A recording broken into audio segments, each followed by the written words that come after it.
चंदन नगर गाँव से 2 किलोमीटर दूर नदी किनारे एक टूटा फूटा मंदिर था। कहते हैं कि कभी चंदन नगर गाँव उस नदी के किनारे बसा था, लेकिन बार बार बाढ़ आने के चलते और नदी की दिशा बदलने की वजह से 200 साल पहले चंदन नगर वर्तमान जगह पर बस गया। वो पुराना मंदिर आज भी नदी किनारे ही विराजमान है। इस मंदिर को गांव वाले भूतिया मंदिर भी कहते हैं। एक दिन बहुत तेज बारिश हो रही थी और बिजली भी चमक रही थी। गांव का भुवन काम से लौट रहा था। उसके कुछ ही दूरी पर गांव का नाई कनुआ कहीं से वापस लौट रहा था। अचानक से बिजली चमकी और मंदिर का घंटा बजने की आवाज आई। हे भगवान, आज क्या अनर्थ होगा पता नहीं, सब सुख रखना। तभी घंटे की आवाज और तेज होती गई और उसके सामने से कनुआ नाई उड़ता हुआ मंदिर की तरफ से गायब हो गया। नहीं, ऐसा नहीं हो सकता।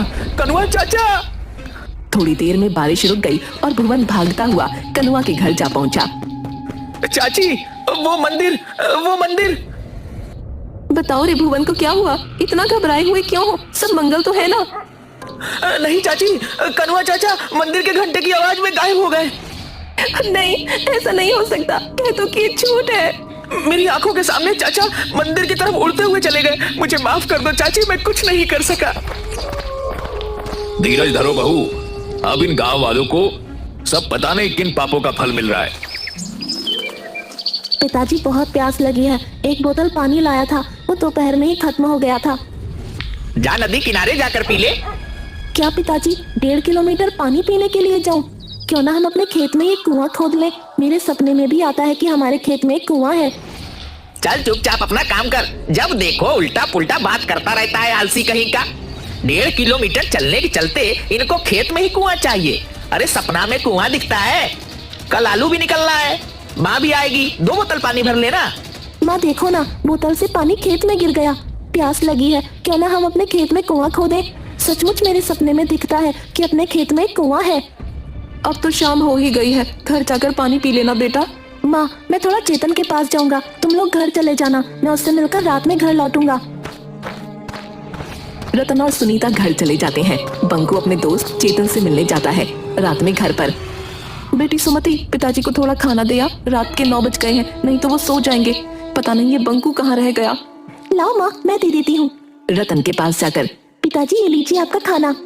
ठीक है बेटा, लाओ। बंकू अभी घर लौटा या नहीं अभी तक? नहीं पापा, बंकू भैया अभी तक नहीं आए हैं। तभी पुराने मंदिर के घंटे के बजने की आवाज आती है। आज वर्षों बाद पुराने मंदिर का घंटा बजा था। बहुत दिनों बाद आज फिर पुराने मंदिर के घंटे बज रहे हैं। जरूर कुछ अनर्थ होने वाला है। ये बंकू ना जाने कहाँ रह गया। तभी सुनीता दौड़ती हुई आती है। अजी सुनते हो, बाहर पुराने मंदिर के घंटे बज रहे हैं। अभी तक बंकू भी घर नहीं लौटा। कसम हो गया, जाने क्या होने वाला है। अरे भाग्यवान, आ जाएगा। घंटे की आवाज सुनी होगी तो वह अपने दोस्त के घर ही रुक गया होगा फिलहाल। काश आप जो कह रहे हो वैसा ही हो। अरे पिताजी, आप दोनों घंटे की आवाज सुनकर इतना डरे हुए क्यों हो? आखिर बात क्या है उस घंटे में? उसी समय दरवाजे पर कोई दस्तक देता है। लो, आ गया मेरा बेटा बंकू। भगवान का लाख लाख शुक्र है। सुमति, जब भैया आया है, खोल दे दरवाजा। सुमति जाकर दरवाजा खोलती है। अरे पंडित जी, प्रणाम। हाँ बेटा, मुखिया जी के यहाँ पूजा करवा कर लौट रहा था, तभी पुराने मंदिर का घंटा बजने लगा तो मैं यहाँ आ गया। अरे पंडित जी प्रणाम। आइए आइए, अंदर आइए। बड़े दिनों बाद पुराने मंदिर का घंटा बजा है। पता नहीं किस बदनसीब की किस्मत खराब है। वैसे तुम्हारे परिवार में तो सब सुरक्षित है ना? मुंह क्यों लटका हुआ है तुम्हारा?